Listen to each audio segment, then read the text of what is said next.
Welcome to Moments with Marianne. This is your host, Marianne Pastana. And we're here today with special guests, Rhonda and Jason Halbert. And they're here to share with us the next book in the Goodpasture Chronicles, Servant. From the award-winning Goodpasture Chronicles, where Caretaker claimed 9 literary awards, comes the next mysterious chapter, Servant. I just love diving into a book that captivates you, and this series does that. Kirkus Review praised Servant as a page-turner with real literary depth, and BookLife called it a moody, unsettling thriller that thrives on family tension, making this series one you'll want to pick up and dive into. Jason Halbert is an Emmy and Grammy Award-winning producer and songwriter whose music has reached millions through multiple #1 and platinum-selling albums. With a career spanning over 2 decades as music director and producer for The Kelly Clarkson Show and other notable artists, Jason has also left his creative mark on numerous works in film and television. Rhonda Halbert has spent the past decade as a successful music and television manager, building strong relationships with labels, networks, and producers. She's also a published photographer, music supervisor, passionate cook, garden enthusiast, and spiritual practitioner. Together, the Halberts write under the pen name R.J. Halbert. So welcome to the show, Rhonda and Jason Halbert. Thank you. Thanks for having us again. Hello again. It's great to be back. Oh my goodness, what an honor it is to have the both of you here. I am just so inspired just with your story and the work that you do and how this came together in this very compelling novel. How did your personal experiences, I know we've talked about this before, but maybe for our listeners that are new to your story, how did your personal experiences of loss and grief and resilience influence the series' tone and the emotional depth that it has? As you said, we're going to speak as if there are some listeners that have not heard our story before, but I will keep it briefer this time. We had a couple of years of intense trauma of losing both our mothers within 2 years of each other and some family members, and then about 10 people through COVID. And then we lost our home. And by the time we lost our home to a flood, it was just like we'd been sitting in grief for so long. We just didn't know what to do with ourselves. And it became harder and harder just to get through the day because you're just so depressed. And so a friend of ours recommended a brain treatment called Cereset. And in that treatment, basically what it does is it just teaches your brain to calm down and not be either depressed or in panic or anxiety, and just helps you to process your pain better, helps you to process your situations or your struggle that you're going through better.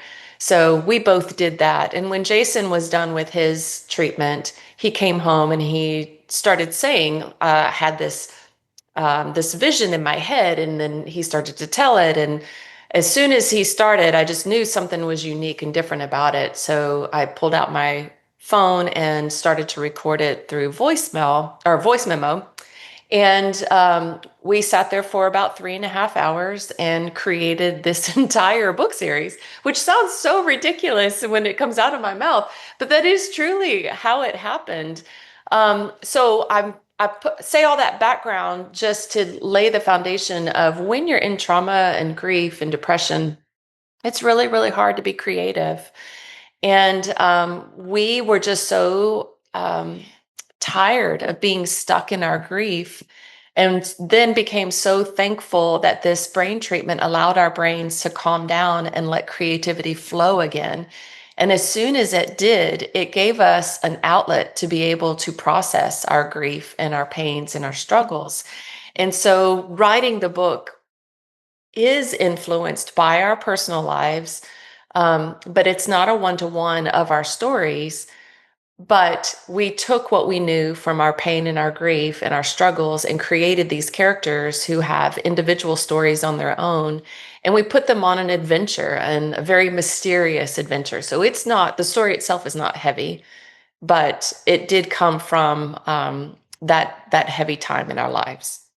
It's so empowering that, and I think for a lot of people that can hear how you took these really difficult times. And I applaud the both of you, because if I had one of those things happen recently, I had my place flooded and had to make a move. And that was insane, dealing with that in a short period of time and having to make adjustments. But then to also go through loss of family members and different things that are happening within the family unit there, where there's just profound and prolonged grief. It is just amazing that the both of you were able to create something so dramatic and so heartfelt. I mean, my hats are really off to you. Oh, Well, thank you. And it's what's funny to me is that this was all very unintentional in the mm. sense of at the time, I actually felt guilty about working on a book because it felt like escapism.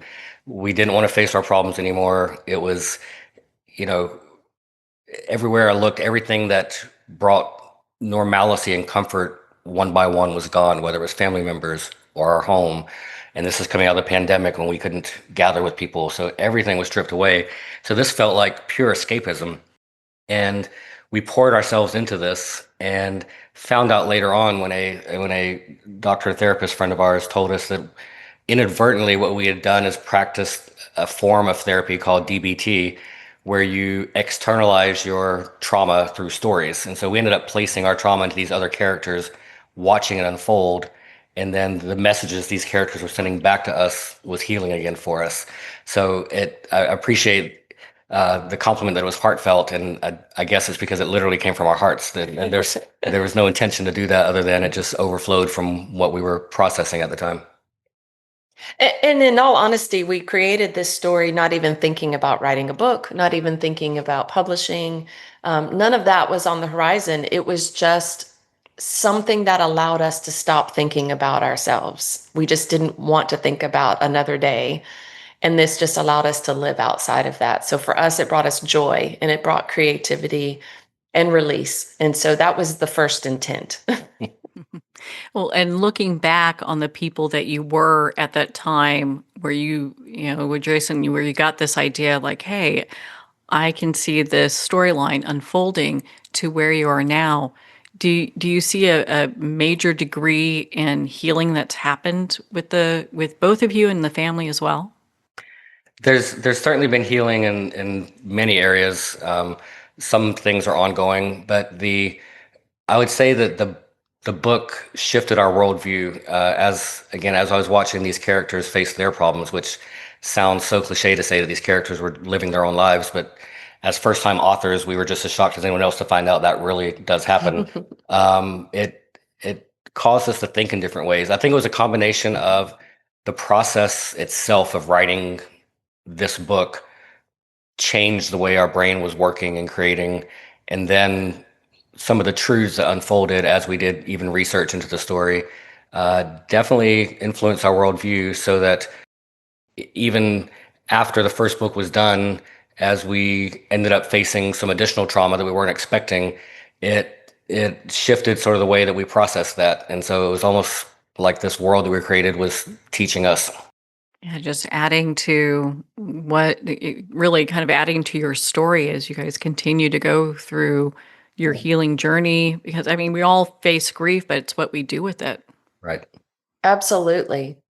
And on top of that, it is, all this talk of trauma and grief. It still is a fun story, especially book two, Servant. We've created, there's a lot of humor in the book. We've created some really special moments in the family that we've drawn from our own lives, which is, I think, is something we tend to do when you're going through grief. You go through waves of loss and mourning for something that's not there, and then you go through wonderful memories of things that were and the joy that brought. And so there's a lot of adventure and joy in the book as well that accompanies the grief.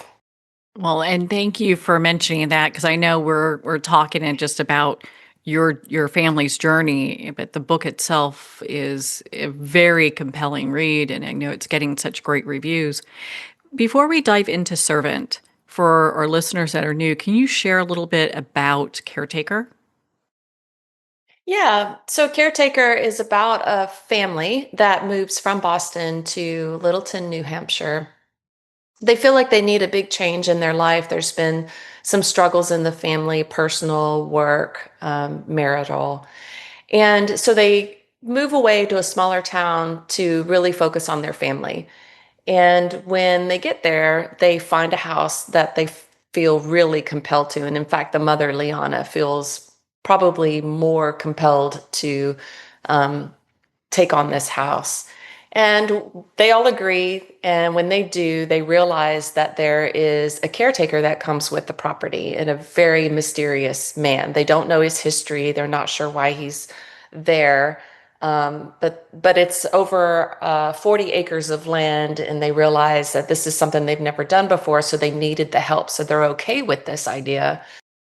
And then craziness ensues. The house is very mysterious. Secret rooms appear out of nowhere.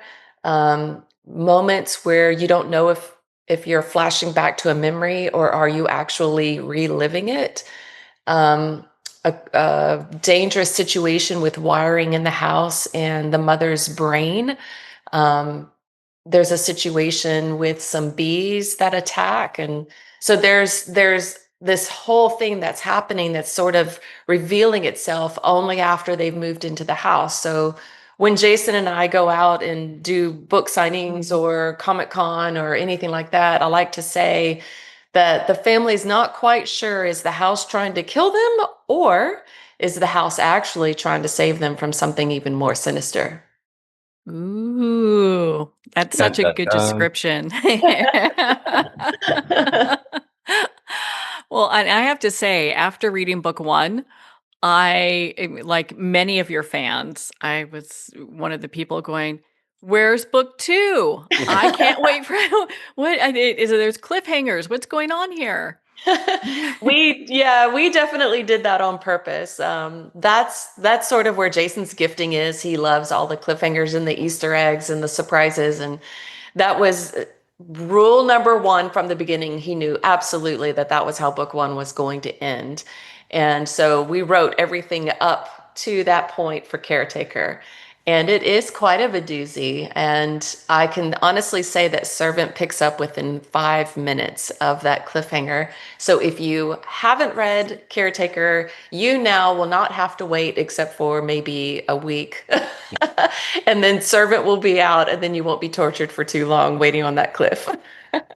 Oh my gosh, that's so exciting. So, well, and can we dive into that a little bit without giving away spoilers? Can you just share a little bit about Servant with us? Yeah, Servant picks up where Caretaker left off. Servant's the book that I wanted to write from the beginning, um, because it has a lot of the supernatural and the mysteries and the intrigue.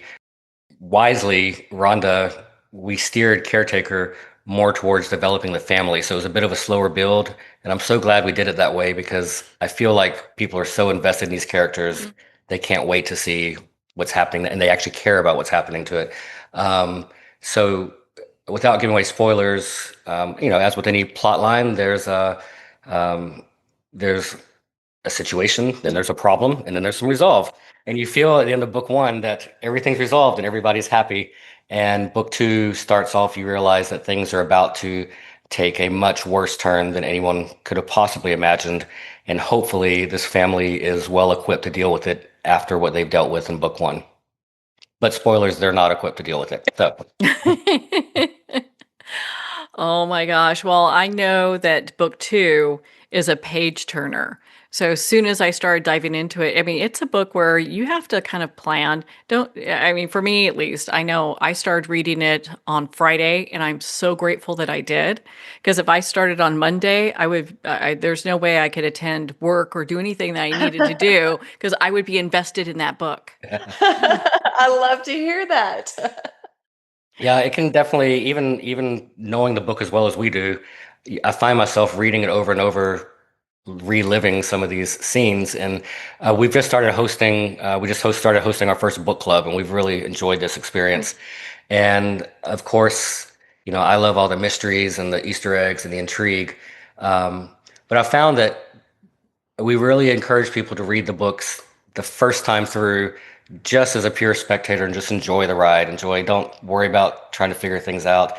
And then your second read, you're going to start seeing some things that are thematic and connected in a way you probably didn't catch the first time around. And then with this book club, it's been really fun to dive into the nitty-gritty details that don't matter to the story, but that people find fascinating, to connect the story to these characters. Well, let's talk about your book club for a minute. What's the name of it, and what does that mean? It's called the Ouroboros Society, and the Ouroboros is the graphic visual of a snake eating its tail. And that is an ancient drawing, an ancient image, which basically means always repeating, infinity, always It coming symbolizes back the cycle of to. life, birth and rebirth and death. And Yeah, and that happens to be on, or a version of it happens to be on our cover of Caretaker. I had a vision one night, actually, in the middle of the night, and saw the picture and woke up the next morning, and I cannot draw to save my life. So I called my niece, and she's an incredible sketch artist, and I tried to describe it to her as best I could, and we went back and forth until we got the image that you see on the cover of Caretaker, and she just captured what was in my head so well. And the reason we chose that is because this whole series is about generations. It's about repeating cycles. But what we're trying to impose into this theory is ways to break a cycle, or ways to break a curse, or ways to break a problem and not having to go around that mountain again and again. So, yeah, so that's the Ouroboros. And we thought it'd be fun to call our little book club the Ouroboros Society. And we started the society by encouraging people to go and pre-order the book, and then they can join us and we will read 10 chapters at a time until we get to the end. And then every week we join together and we discuss those 10 chapters.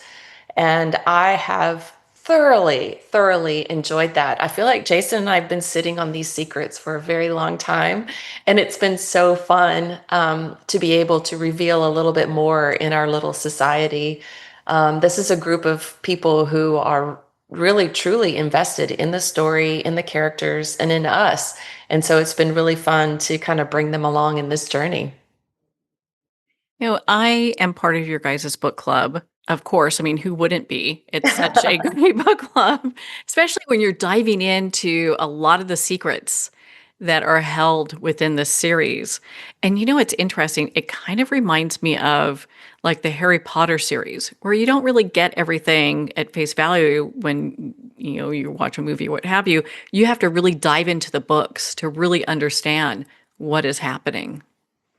Yeah, that's actually, I'm going to give props to Jason on that. That is, his brain is like that. He's got 20 levels in his whole thought processes. And I'm more of the relationships and the characters and the heart. And so I think that that's actually how we've worked so well together, is my brain doesn't naturally go in that direction, but his does. So he inspires all of that. And then I help flesh it out to bringing some life to it. Well, a great combination you guys have there. I'll give you Thank definitely you. kudos for that. Oh my gosh, yeah. And I know you probably have people already clamoring for book 3 because it's a trilogy. And so I even hate to ask this because, book 2 is now just out. So what are the predictions for when book 3 will be available? well, as we're launching Servant, we're in the final chapters of Architect, which will be I was going to say final, but it's the last of the trilogy. But there's more in this world to come. But the goal is to release Architect on June 3rd of next year, and again, it's a faster turnaround. We had a year or so between Caretaker and Servant, and that was just due to some life hiccups came along the way. But this time we're able to get it out quicker, and we're almost there. So we're looking forward to the trilogy being wrapped up next June. And I think we're going to have some more writing to do because I wasn't able to cover everything that we wanted to cover in these 3 books. So. Well, I guess I'll be patient then. I'll just be patient. I'm not really good at doing that, but I'll do my best. One question I've always wanted to ask the both of you is just the name, the Goodpasture Chronicles. Where did that come from? So that is actually inspired by, so the house that I mentioned earlier that we flooded and we actually had to move out, it was over 60% damage. And insurance fully paid out. It was just a big disaster on it. That particular house was owned by the Goodpasture family, which is a real family that have a lot of history in Nashville. I don't personally know them. This story is not based on their family. It's just their name. Their name was so fascinating to me and Jason. We just loved it. And it fit the theme of our book. So that's how it stuck. So we call it the Goodpasture Chronicles because the house that inspired it was actually owned by the real Goodpasture family. And in the book, it'll make sense. I know it's odd to call a series the Goodpasture Chronicles when Mr. Goodpasture in the book is probably only mentioned about 5 times in the first book. And in Caretaker, Mr. Goodpasture is the one who built the home that they're moving into. However, as we've told our book club, in fact, I would say that Mr. Goodpasture probably appears on every single page of the entire trilogy. He is the central character of the entire series. You just have to have the eyes to see it. And you will after Architect is done. Yep.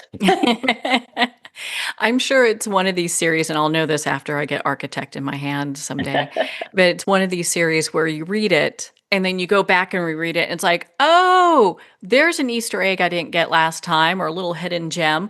Oh, I understand that now. Well, that's been the hope and the intent. Now we are first time writers. And so to us, we're like, oh my gosh, did we actually do it? And did we do it well? But yes, that's been our intent. And I will say a lot of that was inspired by the TV series Lost. That was Jason's absolute favorite show. And he just loved how they told that story. And they were so good about setting up an idea and then just not giving you that carrot until the very, very end of the series. And your whole brain just goes, what? And so you go back and you watch it again and you're like, oh my gosh, it was there from the first episode. And another thing, I mean, I was definitely highly influenced by the writers of Lost, but one thing that we've incorporated that I enjoy is that when there's long-running mysteries, as a viewer, I don't like it when you're looking in that world and everybody seems okay with it. There's like, oh, that's not important now. What's important is, and they just kind of pass on. Well, Lost used some of their characters as the voice of the audience. So like Hurley would say the things that we were thinking, like, is anybody else okay with the fact that there's a weird smoky monster running around? So one of our characters, Ariel, she's a teenage girl and she journals. And it's been fun being able to write things because I know our readers are saying, okay, are we all okay with the fact that this just happened and this family's not talking about it? And she's giving voice to that as well, which I really enjoyed that process. That has been so much fun to read in the books because I'll tell you, I think most people will look at that going, what the heck is going on here? Why is no one freaking out? You know? Oh, Ariel's freaking out and she's very mad that the rest of the family is not. But it's good. You need to have, if you're going to write a fiction, you need to have some realism in there to carry that fiction along. And she is that character. Well, on that note, we're going to pause here for a quick break.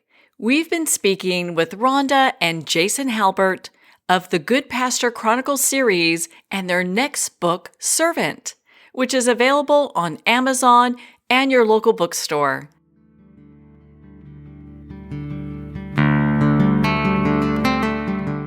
It's one thing to become attached to your perfect home, but what do you do when that home becomes attached to you?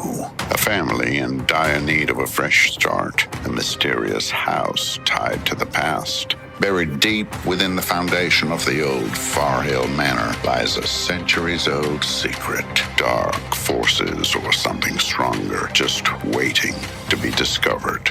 Caretaker, a supernatural thriller by breakout authors R.J. Halbert. They say time heals all wounds. But what happens when time makes the first cut? A child vanishes, a family unravels, ancient powers stir. The much-anticipated follow-up to the breakout bestseller, Caretaker, R.J. Halbert's servant, plunges deeper into the Goodpasture legacy, where dark secrets, chilling curses, and unbreakable hope collide. Fans who were hooked from the start will find even more suspense, emotion, and haunting twists in this gripping continuation of the Goodpasture Chronicles.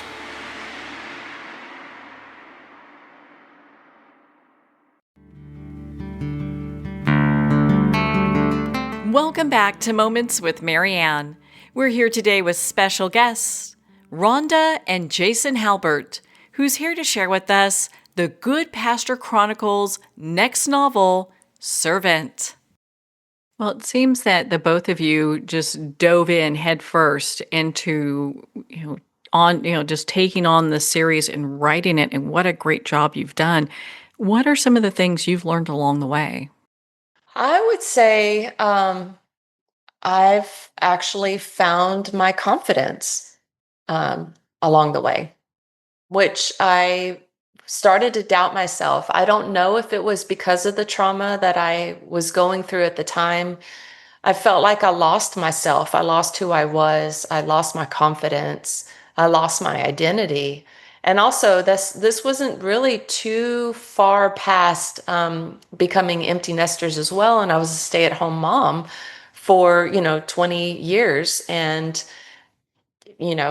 what's my identity after that? What do you do? And so, yeah, I would say that's what I found along the way was my confidence in who I am and my ability to actually write. I'm dyslexic. Thank you for computers. They are brilliant. They catch all of my mistakes, and I'm so thankful for that. But what I've been able to tell, even through my mistakes, is that, well, Jason and I, we kind of live a fantastical life and we tell really good stories. And so we may as well put it into words. And I found the confidence to do that. I think that's just remarkable. What would you say, Jason?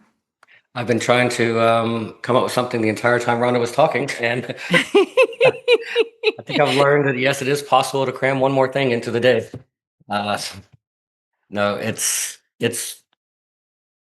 without giving spoilers. It's changed my worldview on how to process some of the things happening in our life. Like the book is a supernatural thriller, and I'm somewhat joking, but somewhat not. I always refer to Rhonda and I as Mulder and Scully from the X-Files. And Rhonda is the believer in all things supernatural and woohoo. And she would be happy to see a angel or a demon in person. And I would rather go the rest of my life without seeing anything. And this book, the process of it and how we explore the relationship to the supernatural and the physical has definitely opened me up a little bit more to possibly processing things a bit differently when I see things happening in my life, and not so much wondering how the supernatural is affecting me, but this book explores how maybe we can affect the supernatural through things in the physical. I think that that's a remarkable viewpoint to look at it that way, because most of the time people, when they think about the supernatural, are like, oh, what's going to happen to me, as opposed to the power that we hold and what we can do just in the world around us. Yeah, it just seems like just based off of pure science that if we're going to accept that there is an unseen realm or things that are just beyond natural, that usually means we just don't quite understand it yet. It can't be a one-way interaction. Just energy flows both ways. So if it can have an effect on us, then most certainly we would have to be able to have an effect on it. Without a doubt. I think. I'll go with that. Oh my gosh. Well, I know I haven't asked this before because just haven't, but is there like a hidden gem or Easter egg that you can share with us? Processing here. Yeah, just try not to process. give you radio silence. Well, I will say this. in our in our Ouroboros society, I have to sit next to Jason and nudge him because he just keeps releasing secrets that they're not supposed to know just yet. And so I'm just trying to be really careful not to spoil it because I really want the book to be I want it to have that wow factor. So I don't want to spoil too much. But if this is for the people that have actually read Caretaker, if you've read Caretaker, then you will know Ariel is the teenage daughter and Marshall is the caretaker. And there is a scene where Ariel finds an old stereoscope, which actually, if you look up the history of Littleton, New Hampshire, Littleton was one of the biggest hubs of the creators of the old Victorian stereoscopes, which is one of those, what is it called? It's the thing where you have a photo in front of it and you move it back and forth with a viewer screen. Yeah. I'm showing hands as if you can see what I'm doing. Anyway, it's one of those old Victorian viewers. And you put a photo in front of it and you can move it forward or backwards and it gives you this 3D look to it. And those were developed in the late 1800s. And Littleton, New Hampshire is where that was mostly produced for the United States. And so in book 2, Ariel finds an old stereoscope in the attic and she finds a box of old photos. And she pulls out one particular photo because she recognizes the house in the photo. And there's someone special standing next to the house.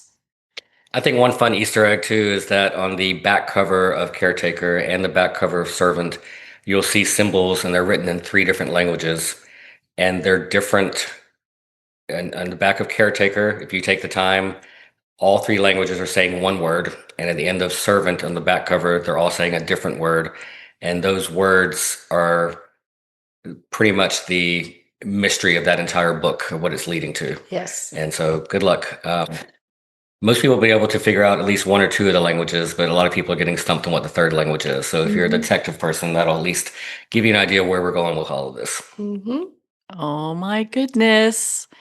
Well, I was looking for my book right now when you were saying that. Okay, so I'm going to get us out of danger zone because we don't want to do any spoilers here. But I would be remiss if we didn't talk about the audiobook that was released for Caretaker. My goodness, what an accomplishment that was. Can you share that with us? Yeah, we released Caretaker first as we did a hardback and a paperback. And the amount of people that asked for an audiobook was overwhelming. And to be honest, I've never listened to an audiobook in my life. I'm a physical page reader. And so I started doing some research. I said, okay, yeah, of course, we're going to do an audiobook. And so I started listening to some audiobooks. And it was not a comfortable experience for me because when I read books, I have many voices in my head. The characters, not the other voices. And so the narrator wasn't lining up with the voices in my head. And so I'm like, well, we need to do a multicast. We need to have different actors. And Rhonda let me run with this. And we ended up putting together a wish list of who we would like to play these characters. And everybody said yes. We ended up with over 12 actors. We had Henry Ian Cusick from Lost. He played Desmond on Lost. We had Amy Grant as the mother. We had Michael Shanks from the Stargate franchise, Eric Avaria from Stargate and The Mummy, Haley Arantia from the Goldbergs, Charles Eston from Nashville, Kelly Clarkson from the Kelly Clarkson Show, plethora of people. And as if that wasn't enough, we added sound effects, full, you're immersed, it's surround in your ears. And so you're literally living out these scenes. And Joe Trapanese did the score. People might know his music from The Greatest Showman or Tron Legacy or Oblivion, straight out of Compton. He's absolutely incredible. And he brought some of these worlds to life. And as a producer and have produced singles for radio and TV, I know what it takes to do a 3.5-minute song. I had no idea the amount of work it was going to take to do a 6.5-hour audiobook. So it took us a little bit longer than the month I thought it would take. It ended up being almost about a year, but we couldn't be more proud of what what the end product was. And as a result, we actually ended up rewriting some of Servant along the way, because now in my mind, these voices have become these characters, and the way they talk and their personalities have influenced how these characters act in book two. Well, I'm just going to say thank you, because I also, when I'm listening to audiobooks and they have different characters and it's the same voice, I have a hard time connecting with that. So being able to have a full cast, and of course, of all these amazing people, thank you for producing it in the way that you did, because they talk about the audiobook being like it's like a movie experience for listeners. And that is so true. It really, for me, we created it and I enjoy it. So for me, it actually just sparks the visuals in my head. I do see the movie in my head, and that's fun for me. I'll drive in the car and listen to it, and I'll giggle, I will cry, I will smile, and there's nobody else in the car with me except for that audiobook. And I feel like I'm in the story. And so I can honestly say all I did was just help produce the recordings of the actors, but Jason did all of the hard work after that. And he just did such a phenomenal job that I forget that I'm not in this world. I feel like I'm in that world. When you hit that play button, all of a sudden you're immersed, and it's fun. And it shows the power of sound and of music, because you would think we'd be numb to some of these scenes that we wrote. And then hearing them again with music added brought new waves of emotion, new waves of grief and processing for us. And so it really is impactful when you can marry the written word with sound. And it's why I'm so passionate about we're trying to develop this into a series, because I think once we take the word, mix it with sound, and then add the visuals, I think it's going to take the story to a whole new level. Oh, yes. I would agree 1,000% on that. I mean, when you guys sent me the commercial, which we gladly play on the show, when I heard that, I was like, oh my God, I want to be where that is taking place. Put me in that story. That is Eric Avari, and he plays the character Marshall. And the first time we had him read for that role, I just melted in my chair. I got the biggest grin on my face. I'm looking at him through the recording studio window, and I'm just about in tears. And I'm like his voice just embodies that character, the mystery and the depth. And so, yeah, we had him read the voiceover for the commercial and for the trailer that we're building, because it's so perfect. Yeah, that, and oh my goodness, just the music score with it sounds so intriguing. Yeah, and there's actually, for the people who either join our book club or want to message online, Joe was so great to even add some Easter eggs into the music that sort of gives hints as to everything's telling a story. So even the music in the audiobook is telling more of a story than what's necessarily being heard. Okay, I don't think my brain can take anymore. That's pretty impressive. That just blew my mind. Okay, so I didn't know about that. I must have missed a book club get together, because I did not get that memo. I'm just saying, this is how Jason's brain works. It's never enough just to have beautiful music. It's actually part of the story, and it reveals as long as you are identifying with those parts, and his brain just doesn't stop. So I'm thankful for him as a partner. I'm just fascinated by that aspect of storytelling, and so many people do it well. I mean, the new series Severance on Apple TV, I'll watch these YouTube videos afterwards, and I'm missing things that what different colors mean throughout the series, or there's a certain sound that happens, or even in Lost, you'd probably never even hear it on your TV unless you were in headphones, and you would hear a certain whisper in the background, and all those things, they're not vital to the story, just like some seasonings aren't vital to food, but they sure enhance the experience. Well, I mean, you can have a steak with no salt, or you can have a really good steak that tastes amazing. So that storytelling just is like the season of life. And we're fortunate to live in a time where so many great writers and producers have already paved the way for people to be open to this type of storytelling. And yeah, hopefully continuing a line of what they've started.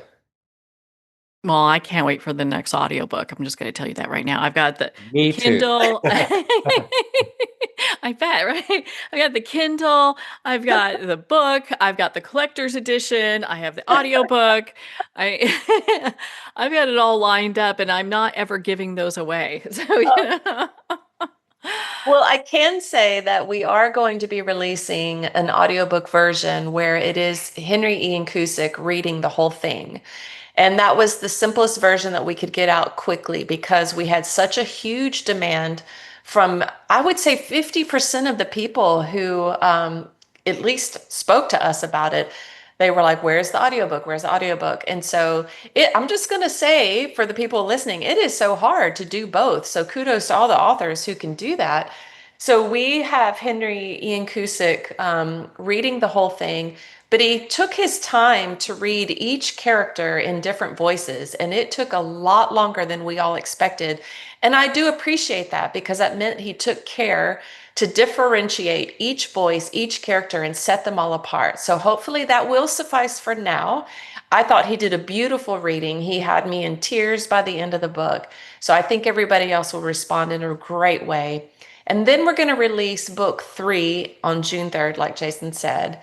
And then we will work on fully developing the full audio version of book 2 and book 3, and maybe have like a whole entire package of the greatest movie ever told of the Goodpasture Chronicles.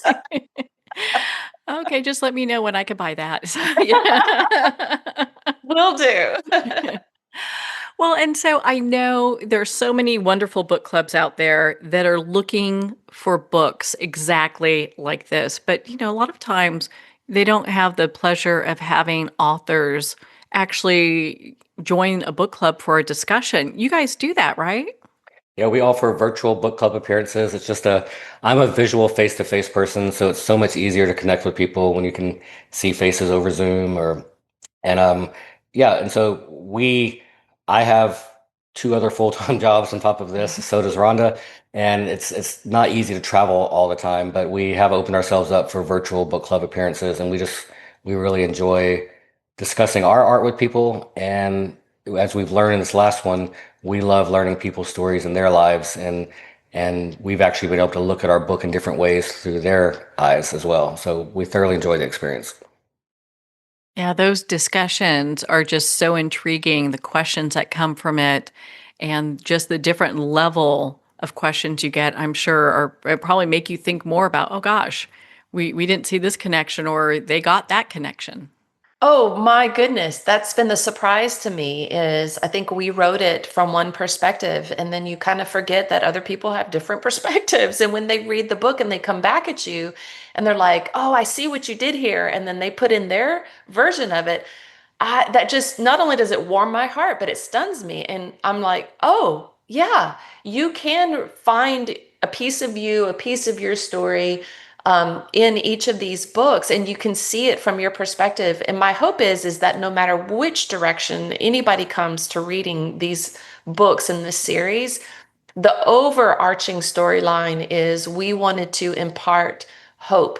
Hope is the number one thing that needs to come out of this story of, for us, it was for our grief, and it was hope that there would be restoration. And for these characters, the same thing. There's hope for restoration for the storyline that's carrying them through. And I would love to be able to sit with people and hear their stories and see how it's impacted them. And we love to always tell how it's impacted us. Well, I'm sure you're getting a lot of that through the book club of people reaching out saying, "Hey, this book has really affected me this way, and I'm going through such a difficult time." We actually just got a beautiful 3-page letter from someone that's in our Ouroboros Society, and she wanted to share. So to back up a little bit, when Jason and I sign books, I always write in the books, "Listen to the whispers." And there's some whispering that happens in Caretaker and in Servant. And so I'm wanting to kind of teach people to kind of quiet your surroundings and listen for those whispers. And we got this beautiful 3-page letter from a lady in our group talking about one of the most impactful moments where she stopped to listen to the whispers while she was treating an animal. And she does chiropractic work on animals and humans. And I was holding back tears only because I was just about to step into another interview and I didn't want to mess up my makeup. Oh my But goodness. the story was so incredible where she actually took that advice of listen to the whispers and she put it into practice, and how impactful it was in a positive way to that animal that she was treating. The animal got up and just started walking when it couldn't even get up and walk before she arrived. So it was absolutely beautiful. I want to hear more of those stories. So yes, we want to continue to do book clubs. We want to continue to meet with people. I love stories. I love storytelling, and I want to hear other people's stories as well. My goodness, what a great story. And, I think that's one thing that we could all do is listen for the whispers. And what a great way to look at life.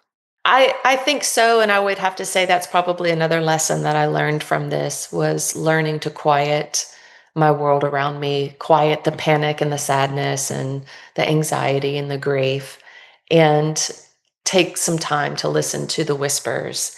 And I think when we do that, we're actually pleasantly surprised to the goodness that's all around us, and we can become thankful. And in that thankfulness, you can use it to better someone else's life and to better your own. But I think when we can better our own and better our outlook on life, that's when we impact each other. And I think that we can better our world. Yeah, I have to say, diving into the Goodpasture Chronicles has really helped me get to a place where I can quiet my mind because I'm really invested. And I don't think I can say that highly enough, like really invested in this storyline and what's happening. But I think for a lot of people that get stuck in stress and anxiety and grief and loss, can find a place too where they would at least have moments where they can have silence and just kind of reconnect to themselves through reading your books. I would hope so. That was truly, truly our intent. And again, we're first time authors, and so my hope is that's what we've accomplished. I can't say that yes, that's what we've done, but that's the hope. And I do believe that you was personally stuck for over 2 years. I was stuck in my grief, in my sadness. And it was only when I broke that pattern. So that's what the Ouroboros symbol resembles. It's that pattern that you keep doing over and over again. And it's when you can make your conscious decision to say, I'm going to break that pattern and I'm going to stop, quiet my mind, and listen for that still small voice and the sweet whispers and the goodness that we find all around us. Then you can break that pattern of being stuck in grief and sadness. And that is truly the hope, because that's what it did for us. Is your book club open to the general public right now, or is it just for the folks that did the pre order of Servant? Right now, Yeah, right now in its current iteration, and we're almost through the final chapter, so it'd be hard to start again. But it's certainly a goal of ours to figure out a way to open this up, and we will definitely be doing it again for sure on the lead up to Architect. Yeah, we have our final meeting this Tuesday of this week. So I have enjoyed the process so much that we want to figure out a way of how we can continue this and allow the Ouroboros Society to grow. So maybe the next time, hopefully there's a next time you interview us for Architect. And maybe the next time we'll have the answer to that question. Or if anybody listening wants to start a book club, find 15, 20 people and hit us up, and we'll do this with you. I think that is so exciting. And yes, of course, we're going to talk again. Are you kidding? I am like so highly invested in this book series. It's not even funny. I cannot wait for the next one. I'm probably going to be rereading both of them over the holidays because I can't think of a better way of doing that. And just absolutely love your books. Where can our listeners go to connect with you and be part of your community and also to go purchase your books? Well, if you want to connect with us, you can find us on all the socials, even the ones that are not appropriate for our age. We're on everything from TikTok to Facebook to Instagram at RJ Halbert, Halbert. And our books are available everywhere books are sold. Of course, we would love if you would go to your independent bookstore And if they don't have it, request it, and they can certainly order it for you. And if you're in more of a hurry, you can certainly find us on Amazon, Kindle, all the places that you go to buy books. Apple Books. Yeah. Everywhere books are sold. Well, Rhonda and Jason, thank you both so much for taking the time to be on the show with us here today. Well, thank you for having us on again. It's so much fun to be part of one of your moments. Well, thank you both. It's been such an honor to spend this time together. Make sure to pick up your copy of course, Book 1, Caretaker, and Book 2, Servant. It's available at Amazon, Barnes & Noble, and everywhere books are sold. And remember, support our indie retailers. If you don't see it on the shelf, just ask for them to order it.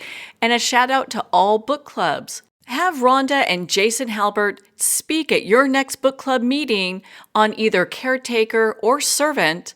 Make sure to reach out to them at their website, rjhalbert.com, and be part of their great community. Well, we're at the end of our time today. I'd like to thank everyone for tuning in. You've been listening to Moments with Marianne, where we make every moment count.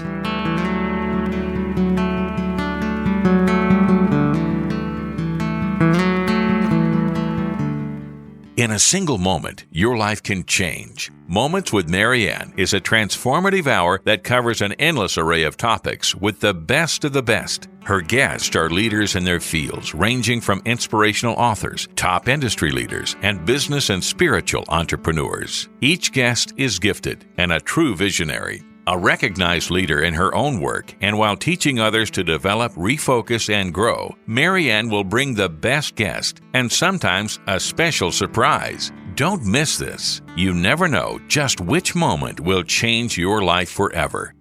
Make sure to tune in and visit momentswithmarianne.com for more information.